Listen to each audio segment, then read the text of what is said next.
Okay, now what the fuck do you? First I would go to the moon.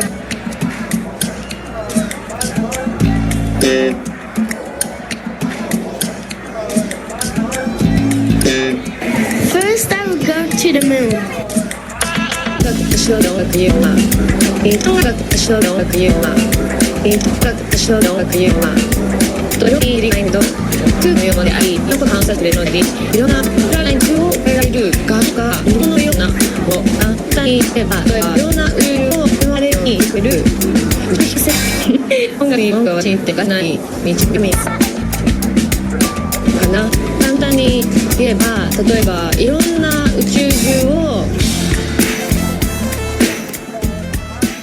It's Podular. Welcome back, everybody, for episode 35. It is Thursday, June 26th. We've got an awesome episode in store for you here today. First things first, we're going to be talking a little bit of Camp Elsewhere right off the bat, and then we actually have an interview with one of our fan spotlight series here with a very special guest. And we're going to be talking a little bit of Pine Creek Lodge with them, as we're about a year separated from those shows in Paradise Valley, Montana. And breaking down those shows, since we haven't had a chance to do it yet on the podcast. But before we get into all that, need an introduction. My trusty co-host, Scotty. How you doing, Scotty? Doing great, buddy. Doing great. Pumped to have our guest here today. We'll get into him in a little bit. But you know, I unfortunately, I think this is the first Podular where we're starting off with a little bit of bad news. As most people that are listening to this probably know, we officially got the news this week that Camp Elsewhere was canceled.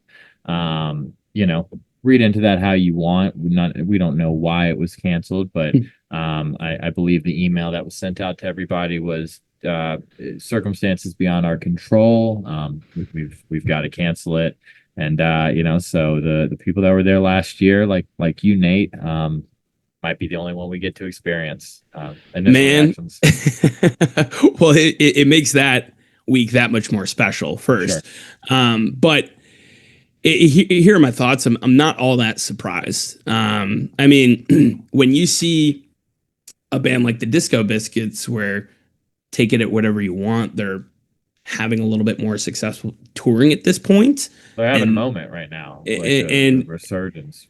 And you know, that is in their neck of the woods in New York and the East Coast, and they had a full music lineup, which, you know, STSN had a few featured artists, but they had a full line, almost festival lineup set up for that kind of thing. And if that band wasn't able to pull it off in their neck of the woods in today's touring environment, it's gonna be tough for anybody to, right? Sure. So, like you said, and yeah. You know, not to mention just the climate's a little different out here. Yeah, 100%. Yes.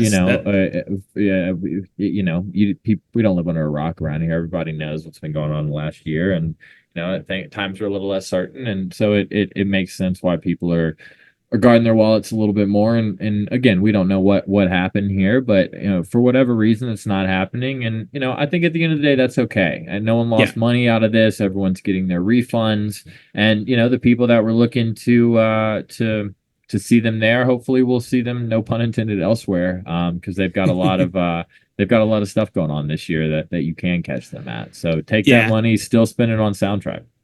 And here's what I'll say is that the band enjoyed this so much last year that I would bet to say that an event like this will be happening in the future. Maybe it's going to look a little bit different. Like maybe it'll be somewhere else, which that's a special thing too. That one of the cool things about this band is it brings you to so many crazy places, which is kind of the theme of what we'll get into in our interview with our fan spotlight here. But I would not doubt that this would be the last time to get this type of experience with the band. Scotty, without further ado, intro our guest for us. Yeah, guys. I've lost count on our fan spotlight. I don't know what number this is. But we've got a really cool guest here today. We've got our friend Bodie, who experienced his first STS9 show in Pine Creek last year. Definitely our youngest guest that we've ever had on the podcast. And BP, his dad, is obviously a familiar face for many years around the community. But we're here to talk to Bodie today. But welcome, you guys. Thank you so much for joining us today. How's it going? So, Bodie, talk to us a little bit about yourself, man. How old are you? Where are you from? All that good stuff. I'm 8 years old, almost 9, and I live in Madison, and I don't know. Okay. Yeah. Okay. So that's all we need to know. Yeah. Obviously, you're here to nerd out on STS9 a little bit with us. But we want to start kind of about how I discovered you, and I'm sure probably Nate too. Outside of the STS9 community, you're a drummer. When did you start playing drums? Like when I actually started, probably like 5 or 4, maybe. Okay. 7. Yeah, you were banging around for quite some time, but we really started giving them lessons probably in October, November. Okay. And do you remember the first time where you saw a pair of drums, or you saw someone drumming and thought that looks cool, I want to do that, or has it just always been kind of something you've done? I don't know. He just got me interested into it, so that's why I started playing. Okay. BP, you're a drummer as well? Yeah, we are surrounded right now in a basement full of gear. So he's been around it, I mean, from day one. So awesome. Bodie, was drumming kind of your first love, or have you ever messed around with any other instruments? That I don't know, because I was young and yeah. I don't know. It seems like it. BP, I will ask this question to Zach whenever we have him on the podcast, but it just popped in my head, and I feel like it's a cool question to ask to drummers. I'm the father, Bodie. If you don't know this, I've got a 19-month-old baby in my house, and ever since I've had him, I've viewed drumming a little bit differently, because I feel like it's something that, for lack of better terms in this moment, that we're all born to do in some way, because I found it to be the first thing that Jay ever did. He was immediately trying to find rhythm in things, and beating on things like you said, BP. He was banging on, I'm sure, pots and pans and everything else. I don't know. I don't even know if this is the question, but yeah, I do. Did you observe that as kind of almost a primal thing within your son as he was growing up in those real early years? Yeah, no doubt. His mother and I were both music majors. Okay. So one thing we talked about when he was younger was always tapping the beat of music on him, when we were holding him, and translated really quick to him. And I mean, even at a younger age, when music would come on, he had the beat immediately. So the transition to drumming kind of came naturally. It's really cool. Yeah. Awesome.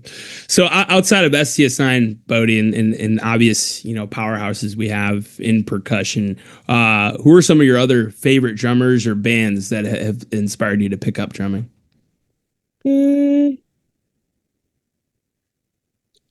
I've kind of like, my mom got me inspired to Taylor Swift, so I just started listening, and then after he inspired me of playing drums, I just started listening to that. Awesome. He got That's me awesome. So really two really opposite ends of the spectrum there with STS9 and Taylor Swift. I love to see that. There's plenty of crossover in the fan community there. There is actually. Shout out Chris Gwynn. Shout out Taylor Smith. There's a few people that are big in both those. Is it your dad? Is your dad your only drum teacher, or have you gotten lessons outside of your dad? He's the only one who's teach me. I haven't got any lessons, not from him. Okay. How long do you think it's going to take for you to get better than your dad? I don't know. Do you think you're hanging with him more and more recently? It's just I mean, that video I saw, I've never seen your dad play drums, man, but I told you this before we started. You're pretty good, from what I've seen. I think you are pretty impressive as a drummer. Maybe we'll get to check you out a little bit later. So we want to pivot a little bit to STS9 because obviously that's the reason you're here. Obviously your dad has been an STS9 fan since probably before you were born. Is it safe to say that it's something that you grew up listening to your whole life, and whether you wanted to or not, was it something that you kind of always have remembered seeing or hearing rather in the house? Yeah, I've heard him. Okay. Were you always as big of a fan as you are now, or did it take you a while to kind of I guess get it? It took me a while. I really didn't care what song they played. I just liked to dance until like now I like it. Okay, like in the more specific form. That's actually an advanced way of thinking. Some people for a long time care about what they play, but as soon as they figure out to not care about what songs they're playing and just there for the dance party, then they actually really start to get it. But for your age, Bodie, do you know a single other soul your age who loves or even knows about who the band is? I don't know. I don't think so. Yeah. Okay. Have you ever showed them to anyone?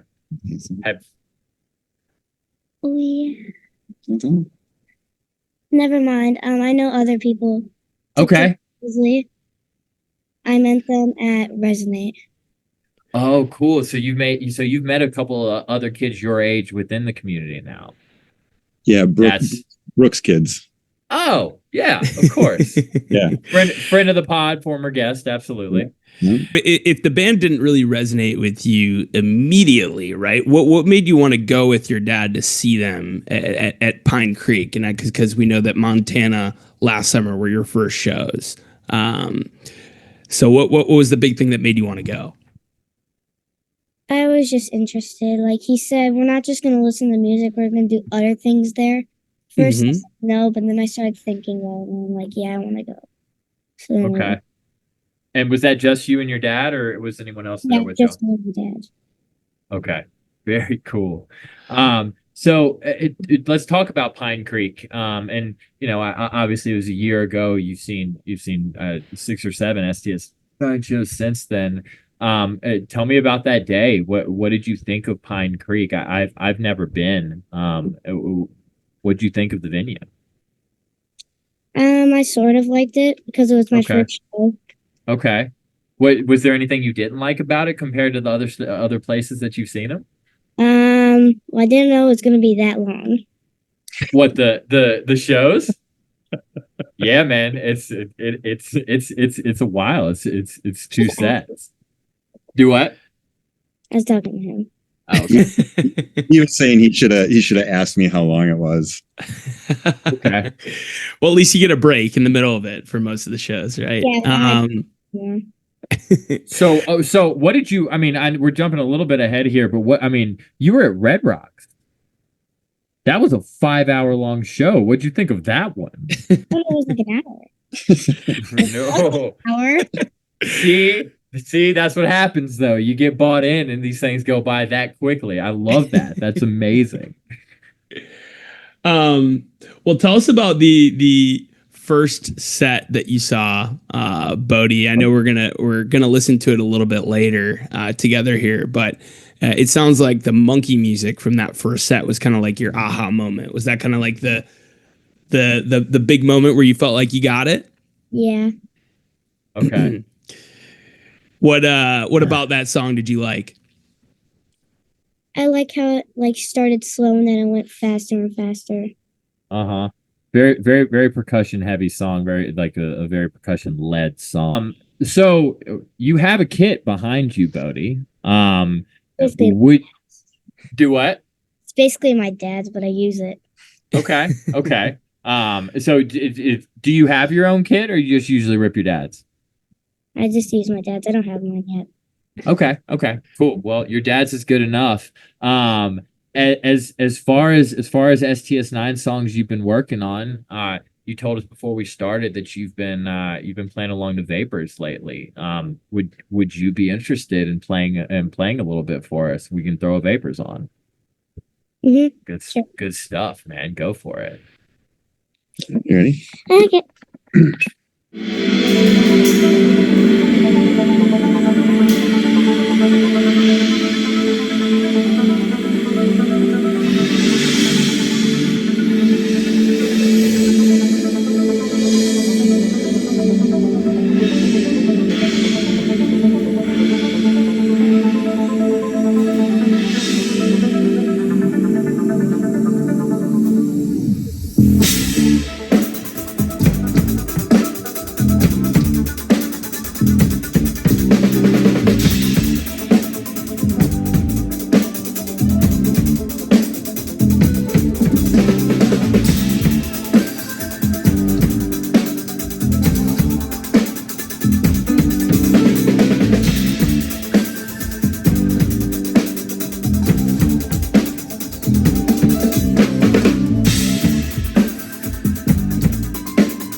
way. Goodness gracious. Hey, Bodie, I'm gonna wait for you to get back before I ask this question. Can you still hear me? Yeah. How many hours a day do you practice? How many times a week do you practice? I don't know. I just go until I want to stop.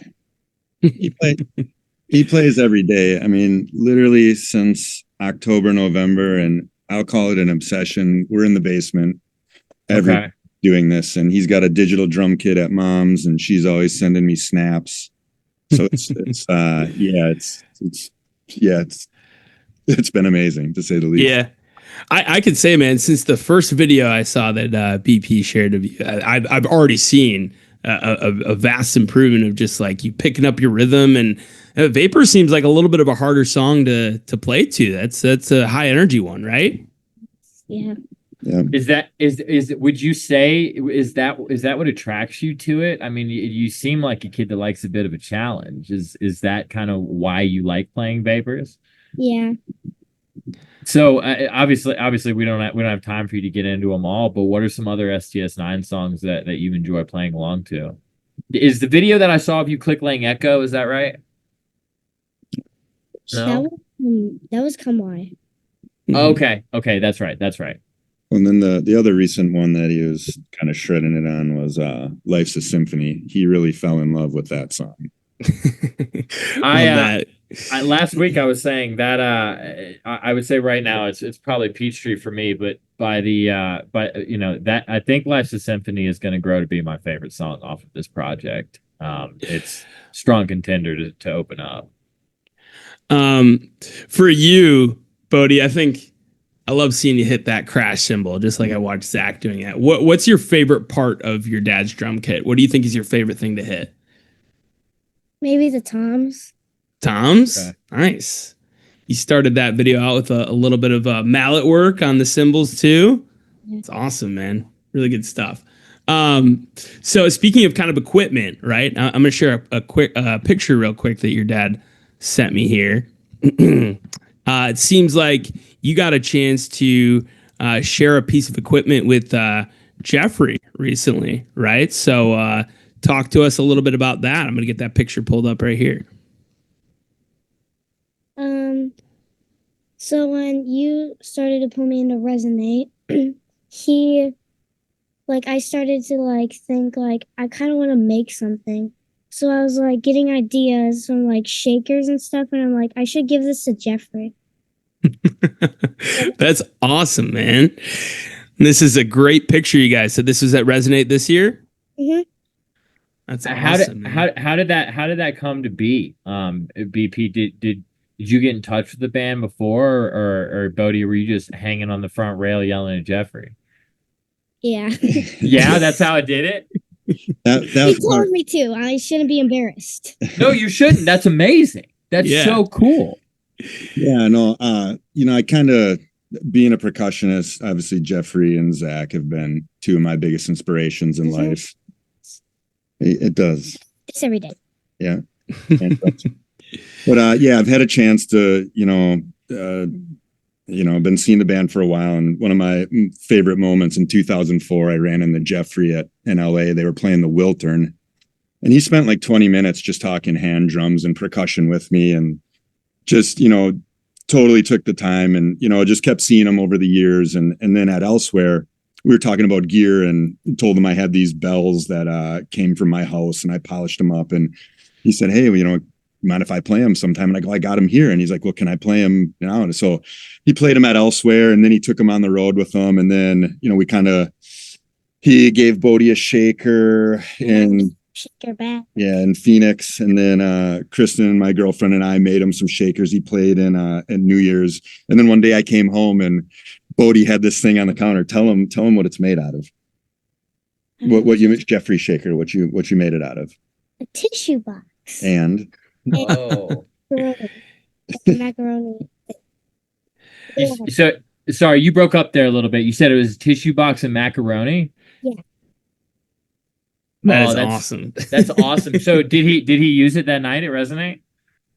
Yeah, I wasn't watching though. Yeah, I saw him use it a couple times. But it's hard to see. It was a tight stage, and we were kind of in front of Hunter, so it was hard to see Jeffrey, but I saw him use it a couple times. He asked me, what song do you want me to use? And then you go, don't spoil the songs. That is wise. I would never want to see the set list or know what songs are going to be played either. So that's cool, man. But have you made any other instruments, Bodie? No. No. All right. Well, that's pretty cool that the first instrument that you made is being used by Jeffrey Lerner on stage. So, and you guys are trading equipment at this point, which is really cool to see. So after the Pine Creek weekend, you're converted, right? You go to Arizona, Red Rocks, Resonate this past year. What was your favorite of those weekends?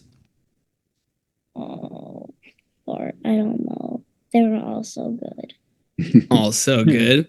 Do you have like what was one of the venues like your favorite to see him at?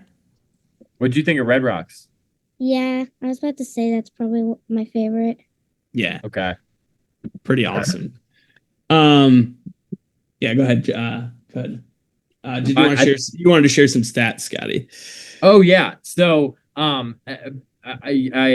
you're aware of the Sound Tribe stats page. Your dad told me that he made you one. And so I've been taking a look at your stats from the shows that you've been to, which as we mentioned, you got 2 at Pine Creek, 2 at the Pepsi Amphitheater in Flagstaff, one marathon at Red Rocks, and then these last 2 at Resonate. You've seen 94 unique songs, which is pretty cool. To be and counting the modular improvs, you've seen 130 total songs from this band, but 94 unique is really cool. Before you were born, there were times where songs got played a lot more often, and you could travel from city to city and see, I would imagine if you did this run in 2013, 2012, you might have seen the same song maybe 5 times. The song you've seen Arigato, Big Bass and Biggs, Breathe In, Call Jam, Circus, Dream State Patrol, a few more 2 times, but I don't know. I think it just speaks that you're in a really cool time to see this band where they really are kind of pulling out every trick that they have. And I just couldn't get over almost 100 unique songs in 7 shows. BP, I'm sure you thought that was pretty cool. Had you looked at that? No, I'll be honest, I haven't. Yeah. And anytime we have a guest on here, it's always fun to kind of see what their stats look like based on their time frame. And just because you've only seen 7 shows, man, you've gotten a nice handful of the catalog already. I think that's really cool. I think we're gonna get into a couple of these songs. But before we do that, what songs haven't you heard yet live that you're really excited to hear live at your next shows? I really want to hear Inspired Strikes Back, Get Loud, and 2012. Awesome. That's a good list. It's so wild that those are some of the ones that you've missed. And because see, and like these are this is my favorite thing about doing this is the generational difference between the songs that we chase versus the songs that grow on us. And there's no wrong answer here. It's what speaks to you. It's what brings you in. At BP, while Nate pulls this clip up, I am a little curious. What were some of the songs that you clicked with when you were first getting into it? Oh, definitely Come Why. Okay. Actually, what really got me hooked was the early 2000s Orbital. Just murdered people with that song. I think he's like a fine wine. He's, aged a little bit with some precision in that song. Sure. You're on a show and you want to name a song. You said Orbital or Old School, didn't you? That's if I get to 100, which I'm about halfway there, that would be my request. Close. well, you've got yourself a lot of time. Yeah, you might get there a lot at an earlier age than your dad for sure, but that'd be an awesome 100 show request. But yeah, Bodie, let's listen. We're gonna listen to some of these Pine Creek show clips together here. We're gonna start with that monkey music we mentioned earlier here.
All right. Yeah, I would devote my my life to a single band after that moment too, Bodie. I don't blame you at all. So Bodie, listening back to that, what are kind of your favorite parts of that clip right there? What are some things that stand out to you as a musician hearing that? I kind of like how they go like back into the slow after the fast. Yep, back into the drums after the breakdown. Aside from the drummers, who else are you really impressed by musically in the band? Who else do you gravitate towards? Phipps and Hunter. Phipps and Hunter. I love that. And you can kind of hear them having a musical conversation during that buildup, right? Mm-hmm. Yeah, that is awesome, man. So that was your first show, and for that to be your first Monkey music, that is a pretty darn good one right there. Yeah. So yeah. If you care to know, that was actually on my list for my 100th show requests. I had 3 or 4. I think we did them all. But that was the Chicago Monkey music was my 100th show request. Oh yeah, that was hot. Was that the Riv? Yes. Yep. Yes. Yeah, that was Potamus was too. It was Potamus Monkey, or was it Potamus Gobnugget? I'm I think forgetting. Mobsters was on your list too, wasn't it? Yeah. I was Potamus Monkey music, and there was 4 Potamus Monkey music, maybe Breathe In, and I think Gobnugget, but I feel like they played Gobnugget and I didn't ask for it. Yeah. That was a good weekend. Well, Bodie, I know you said your dad promised that you guys would do some other stuff when you went to Montana. What was some other stuff you did while you're out there? It was long ago. I really don't remember. Okay. We did some waterfalling, and yeah, we went to some waterfalls, and then we went and swam in some hot springs. Okay. Yeah, and I think hike some trails. It's just beautiful there. I mean, so lush. Like we hiked the trail when it was raining. Like the second we got in the car, it started pouring. Remember that? I think that was Montana. Yeah, that was okay. Now. Yeah, speaking to the beauty of that area, there's a quick Zach clip from the end of this Monkey music as well that I thought was pretty funny, and I wanted to share and listen it back to you with you guys. Fuck, have you guys looked behind you? We had like the longest rainbow I think I've ever seen in my entire life. It's like a 45-minute rainbow. Roy G. Biv. We're so happy to be here. A lot of beautiful faces. It's beautiful. We're not done yet. We'll be right back. Thank you, guys. So, Bodie, at that point, did you think the show was over? Did you know that they were going to come out and play another concert? I know. 45-minute rainbow. Did you get any merchandise at your first show? Did you get like a t-shirt or a poster or a hat or anything? That's a pretty cool hat you have on right now. Yeah, we got a poster. Nice. Okay. That's It's hiding awesome. in my room. Did Zach give you anything? Gave me a stick, Very cool. Very cool. and we went backstage. Well, no, that was Flagstaff. Oh, that was fun. But- Snarehead. Yeah, Snarehead was in Flagstaff. What? Whoa. Wow. Whoa. Pretty sweet autographed head from Zach. But in Montana, Alana gave him a pick as well, and we framed that inside of the poster from that. Awesome, man. Well, you were already racking up some pretty cool stuff. I didn't know people were out here getting drum heads and stuff too. But Yeah, that's so cool. before we let you go, we wanted to play, I think, that one other song that really stood out to you from this run, which the next night, which was Breathe In. So let's listen to that one together here. This was my aha moment at my first show.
Yeah. But Bodie, they don't play Breathe In like that all the time.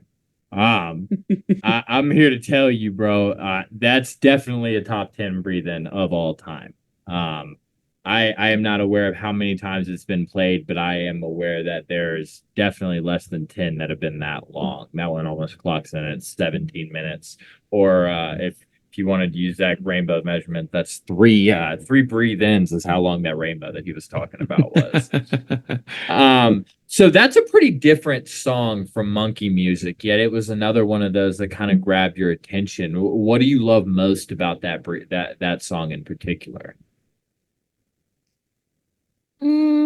I kind of like the ending a little bit. Mm-hmm. The part where it's just Phipps on the piano and or rather Hunter, with Phipps kind of in the background. That real pretty part is the thing that kind of got your attention about it the first time. Mm-hmm. I would agree with that. I would say that is my all-time favorite section of any STS9 song, and definitely the one that made this my favorite band forever and ever and ever. So I named my dog after that song. So yeah, I was just gonna say, isn't your dog named Eula? Yes, dog's name is Eula, which that's his favorite section. So yeah, it's he's getting it early. BP, what do we have in the future? Where will people in the community be able to run into Bodie and dap him up and give him stickers and whatnot? Well, we'll be in St. Louis. Okay. We're gonna do Eau Claire. Okay, nice. I'm gonna hit Grand Rapids, but I think he might stay behind for that one. Then we'll be in Dillon. Right. Yep. And I think that's it. Obviously, with Elsewhere not happening, we won't be there now. So. Well, Bodie and BP, thank you guys so much. We're not going to take up any more of you guys' time. We'll let y'all get out of here, and then we'll wrap up with a few more clips from Pine Creek. But thank you so much for being so generous with your time, Bodie. I hope you had a great time, and it was, the pleasure was all ours meeting both you guys tonight. Thank you for coming on. Yeah, thank you guys. We really appreciate it. Of course. We'll see you guys. See you in St. Louis, bud. Bye. Okay. Bye.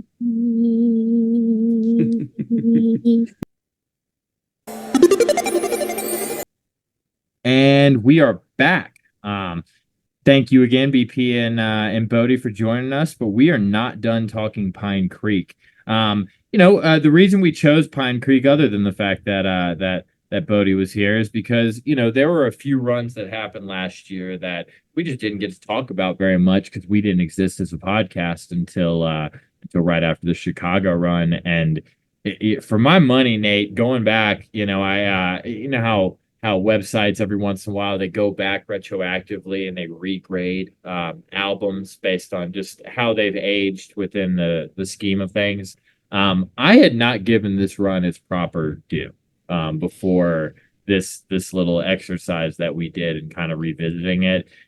This might be the best pound for pound run from last year. Okay.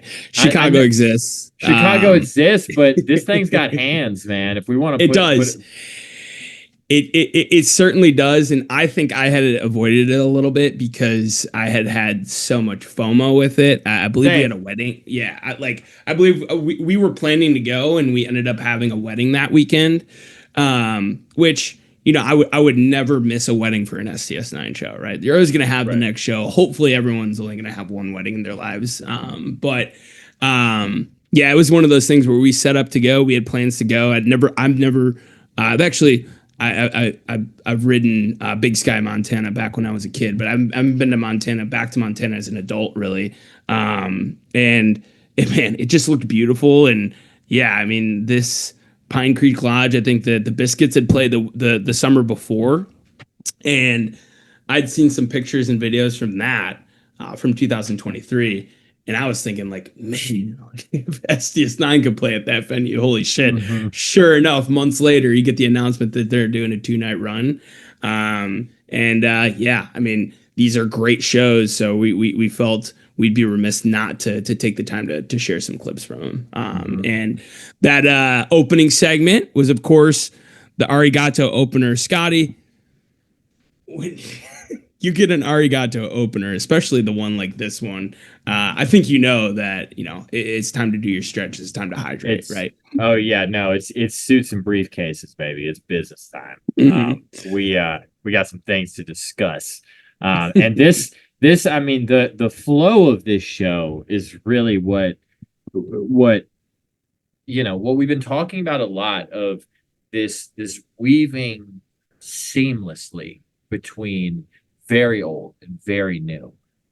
You see it immediately at the beginning with Arigato and the Dream State Patrol, not into Arigato, Dream State Patrol, Native into Reemergence, into what's about to be our first clip. But just such a nice 5-song segment to kick it off, with some newer stuff and some older stuff, ranging from I guess your oldest one in there is like 2004 Native in Reemergence, and the newest one is a year or so old at this point with Dream State Patrol. Yeah, I mean the flow of it. I mean, on paper, this is chef's kiss, and honestly, I think the first night is head and shoulders above the second night. The second night is still great, but what separates this first night from the second night is the flow. So yeah, we get a Native End Reemergence into our next clip that we'll share from this one here.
Give me 6 milligrams of that in a pouch and put it right in my upper lip, dude.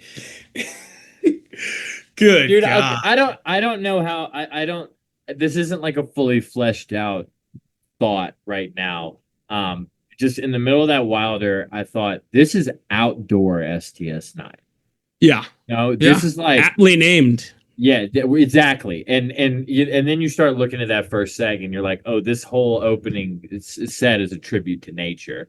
But this is like what I mean by like that. This is like when you're a kid and you're bouncing the ball in your house, and your mom's like, get all that loud playing the fuck out of my house. Like, take that shit outside. Like, take that Wilder the fuck outside, son. That doesn't get played inside like that.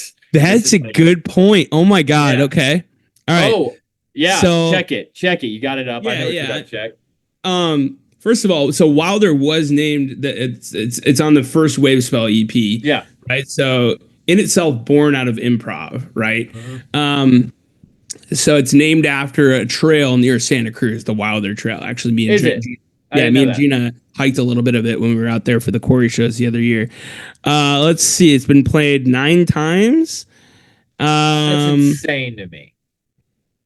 It feels like it's been played at least. Sorry, 20 shows. 20 shows. Okay. I don't know where I saw 9. This was the last one. This was the last one, and this was the longest one. My other favorite one is from Summer Camp 2022, the Thursday set. It's insanely jazzy end to it. So where it's been played: Pine Creek, Mishawaka, Quarry Amphitheater, Summer Camp, Pisgah.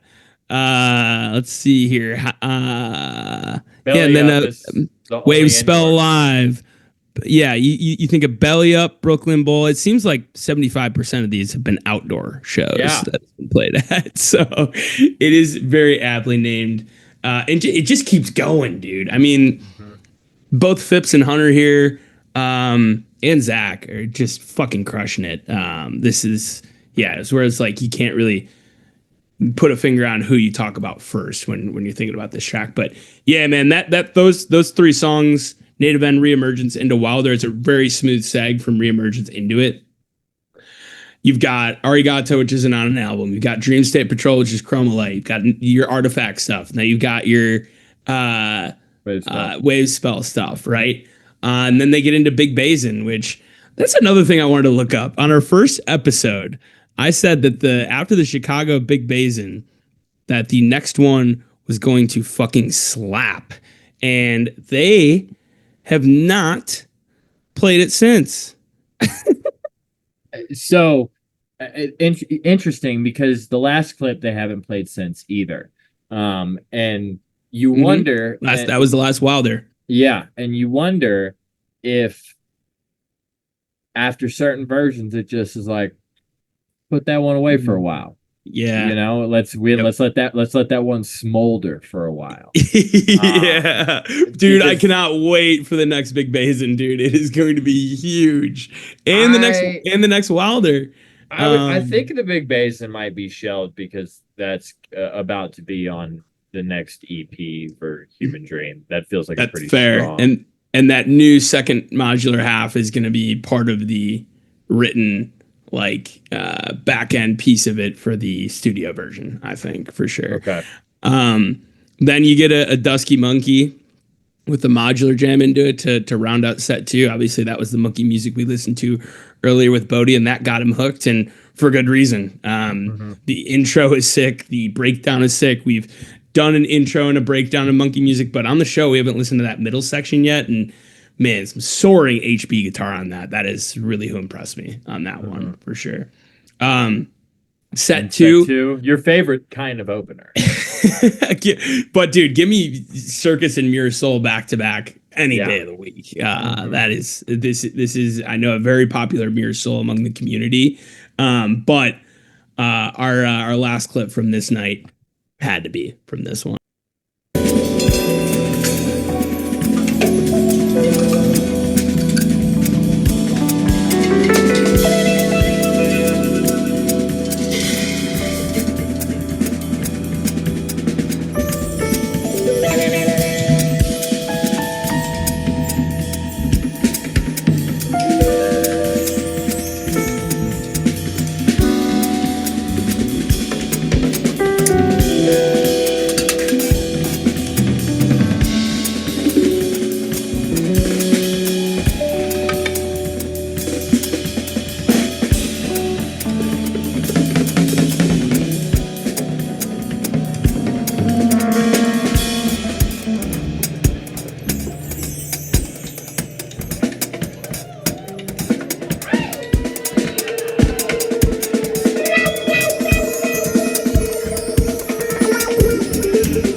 And that's when Bodie fell in love with Miles Davis. Little did he know.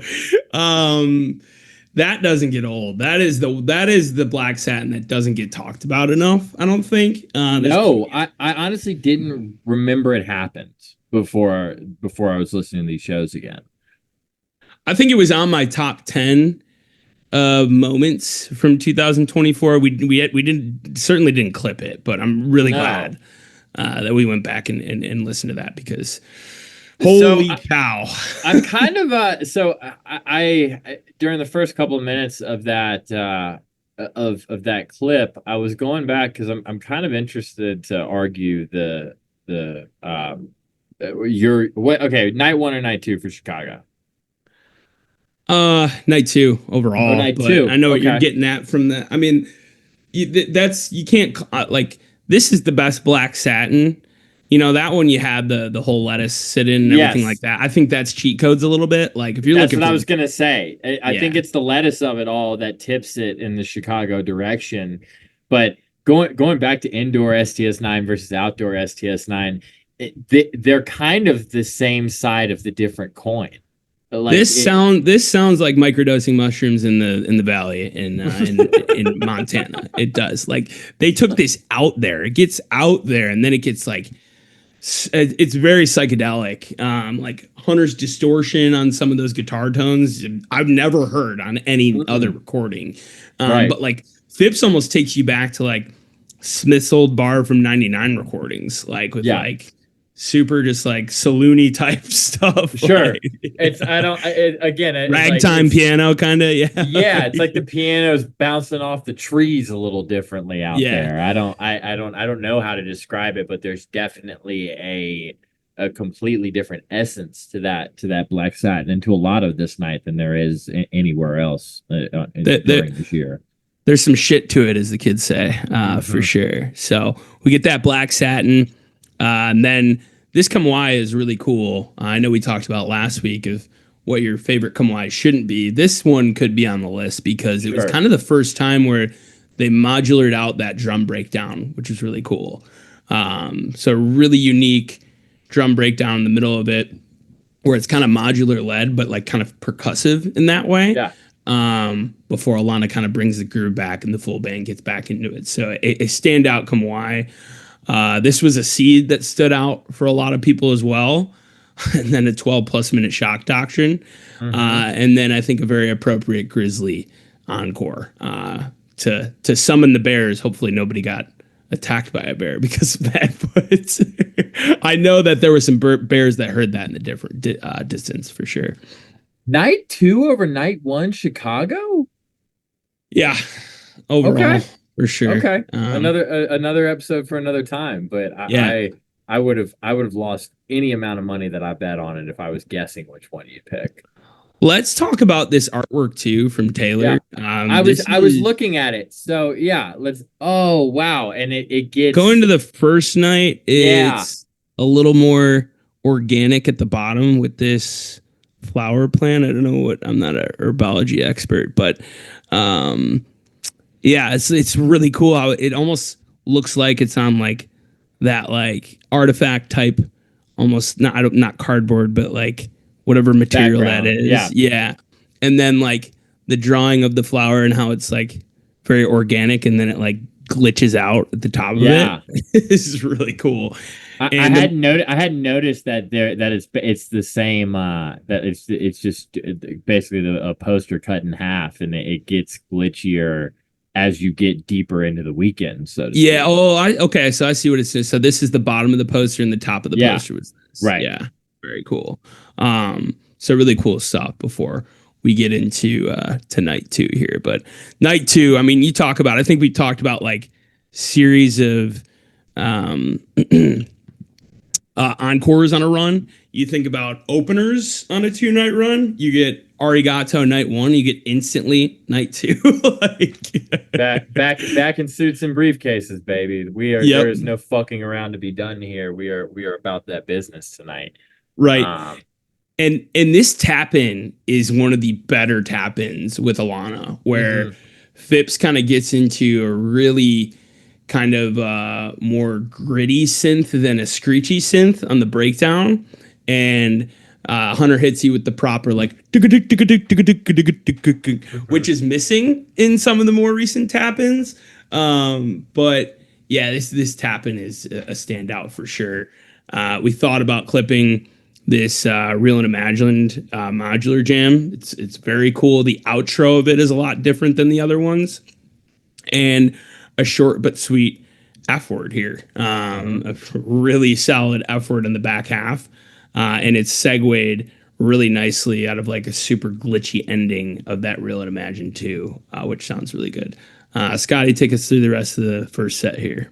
So yes, you've got F word, you've got Never Never, you've got 118. Not a whole lot of seg action in this first set, but just a bunch of very strong versions of standalone songs that, despite not literally flowing together, flow really well together.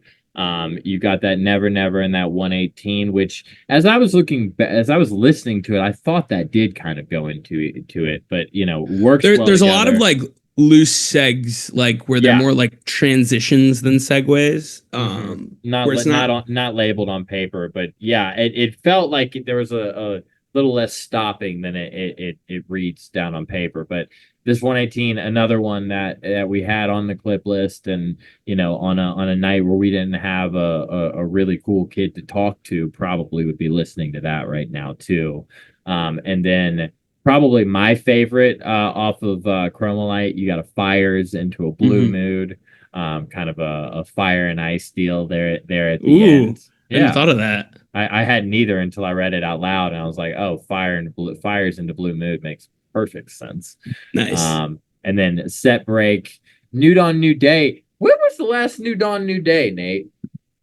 Let me pull that up real quick. But I feel like I've heard that. I feel like I heard that Blue Mood coming through that first night. That Wilder, I think they've done Wilder into Blue Mood, right? Yes, they have. They could have hit the Blue Mood right off that. So it's like, I really like when that happens, where you feel like you hear a song coming, and then throughout the weekend. Yep, and then they get to it later. But it's been 7 months and 24 days since they played New Dawn New Day. They played it the second night of the Moody run in Austin. Okay. Yeah, one of those songs that's always good to hear. It get kind of got played a lot when Alana first got there. It was kind of their shining nugget that they created. Yeah, but then you got the 14-minute version where all of them were like 14 to 16 minutes for a period of time. Yeah, this one's definitely a little bit smaller, kind of a tone setter for the second set. Then you've got that absolute Bigfoot of a breathe in that we listened to with Bodie a little bit earlier.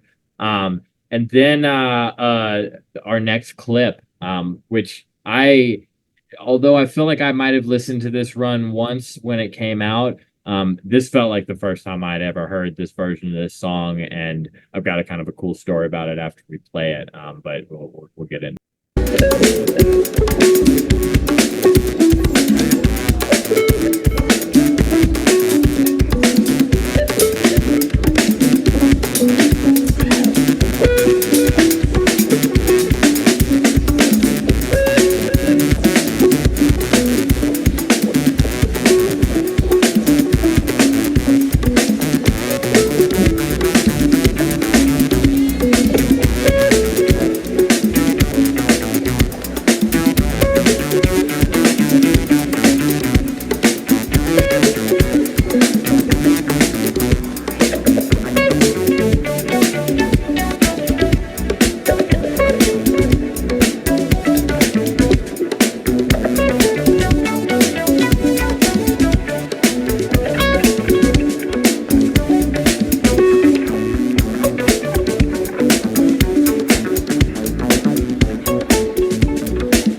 Zach is a park ranger.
Cool.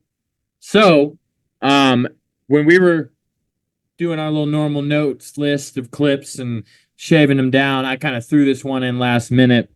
I told you, Nate, that I felt very strongly about it, but I didn't tell you why. Because I thought it was a good story to say for the podcast.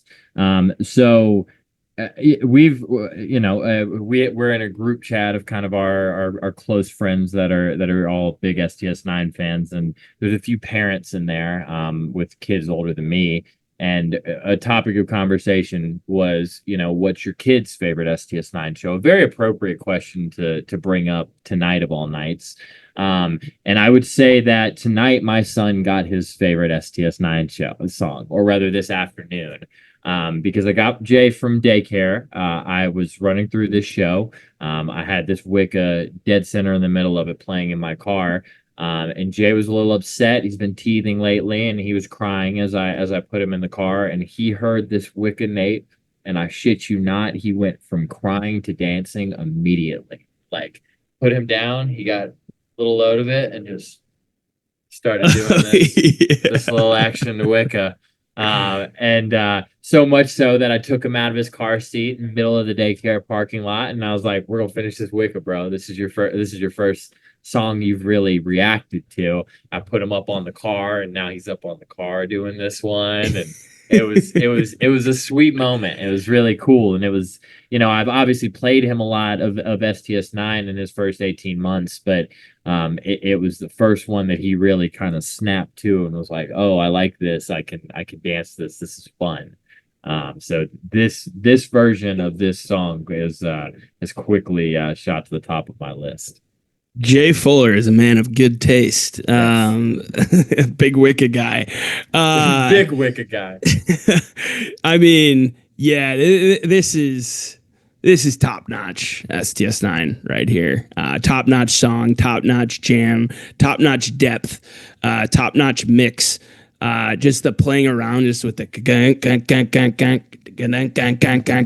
like through so much of it, and you feel like during so many points of this jam that they're gonna like just rip into the actually structured section of it. It's the patience of it for me that really gets me. It's a 468 foot moonshot to left center is what this one is. Wicca Chicana is one of those ones. If it's fair, it's gone, and this one was almost dead center. So with good baseball. Yes, very good baseball. Man, I mean, I know Smokey the Bear is in those parts. A lot of people had to do their part to prevent forest fires this weekend, for sure. I feel like there had to have been a Sasquatch sighting at some point of this weekend. A lot of Bigfoot energy. You know what they say about big feet. But getting into the rest of the set list here, Like I Do, a 12 plus minute Like I Do, which can be harder to come by nowadays. I'm a big fan of those long extended second half jams. More Chromolite, quite a bit of Chromolite here on this set list, with the Human Dream. And then we get Out of This Freaking World to end the second set, Out of This World and the modular jam into a Fat Frequencies to finish the second set. We're going to finish things off with a clip from the encore from this song, from this show, rather. So we'll leave you on that.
Man, Phipps just puts you in a blender there.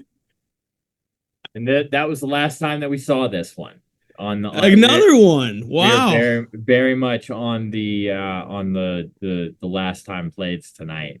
I was just thinking this song doesn't get played enough, and obviously there's a reason for it. There's a lot of meaning behind it. It's very special. You see it pop up a lot of times when, dedications of people in the community that have gone on, have passed on rather. But yeah, it's been a year and 10 days since this one was played. And before then, it was Resonate of 2023. And then Mishawaka 2022, which we were there for. Yeah, just a quintessential STS9 song. One of those songs that doesn't sound like any band could have made it. And a really unique one here too. Yeah, just the start of it with like a little bit of like modular flair to it, but like I think the evolution of this song from the Murph era to the Alana era has been really cool. Even from when they first started playing it with Alana, where it kind of seemed like a regurgitation of the 1.0 version, but like it's gotten like that rockier drum and bass hubbly vibe to it. It's got a darker vibe to it, and it just contrasts really nicely with the beautiful start to the song. And man, yeah, thinking about a lot of these last time played, being in Montana last summer and where the upcoming shows are going to be in the Pacific Northwest, I think you can expect a lot of this type of energy at those shows from these two Montana shows. No, that makes a lot of sense. But outstanding 2-night run that, I'm glad that we took the time to go back to. And man, Bodie got treated his first 2-night run for sure. Yeah, for sure. Just the diversity of songs like we were talking about is really, really notable. And definitely one of the highlights of last year. Awesome. Well, hey, guys, that's all we got for you tonight, for today. Whenever you're listening, we're recording here at night. But thanks for watching and listening as always. Whether you're watching on YouTube, listening on Spotify or Apple Music, like, subscribe, leave a review if you're feeling nice or a comment. But yeah, we'll see you guys next time. Much love.